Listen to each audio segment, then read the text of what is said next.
If you're one of those lucky Canadians who got their motorcycle license by taking a certified riding course, chances are you may have ridden a Honda Rebel 250 in the process. I mean, the little air-cooled custom cruiser has been produced on and off by Honda since 1985. A few years back, Honda relaunched the Rebel, now as a liquid-cooled 300 and 500cc power cruiser, promising at the time a bigger family member still to come.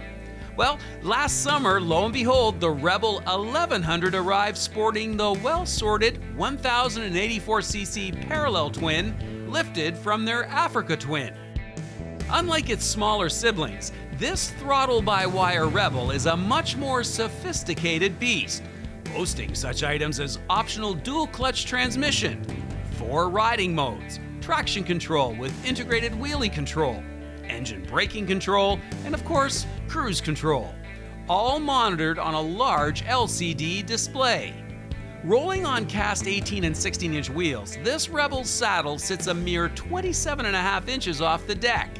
And with the non-DCT version weighing less than 225 kilos, this is one super accessible cruiser. But you don't have to take my word for it. Here now is this week's road tester, Brockville, Ontario's very own Christina Bradford. So Christina, I know you ride a VFR and Yep. You're not really a cruiser person per se, but you did say this reminds you of a muscle car, and I know you like muscle cars. I do. As soon as you asked me to come and do the test drive, I looked up the bike and I thought, wow, it's beautiful, and it's all black, and if I could pick a car, it would be all black, or a truck, and if I could pick a motorcycle, it would look like this. I think it would, everything, the forks, the black, the tank, everything is just monochromatic, and it's gorgeous. They did a good job. It's hard to believe it's an 1100cc twin, right? Mm-hmm. So tell us about the engine. How did you like that? There was lots of power. I was pleasantly surprised. I was rolling on it every chance that I could. I thought, yeah, it's going. It's got some go, and you got to hold on, like, which is good, which is what you want. I want to have to hold on.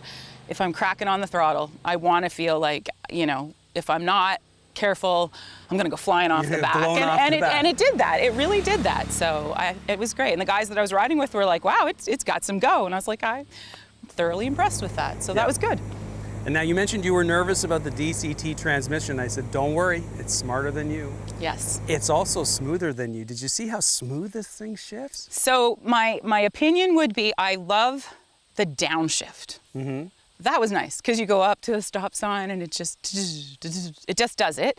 And that was really cool. The upshift, I still really, on a long trip, I would love it, but I still really like that whole concept of clutching. So I think I don't know if it comes with a clutch, but for a new driver, perfect. You don't have to worry about it. It's a point and shoot, go. I still think I would like a clutch for the up. I'd like to be able to go up and run through the gears and then just say, oh, I'm coming to the stop sign. You can do all the work. So it's getting used to it. Again, not used to new motorcycles, not used to a cruiser, not used to an automatic clutch. So, but it was cool. It was a neat experience for sure. I know you are very tall and you have long legs. This bike is designed for somebody who's short in the inseam. It has an incredibly low saddle. How did you find the riding position? So upper body was wonderful. I love where the handlebar placement is. I love where the controls are. The mirrors were fantastic. They were easily to adjust. They didn't feel like they were in the way. The riding position for me in the leg section, that's where we got a little bit uncomfortable.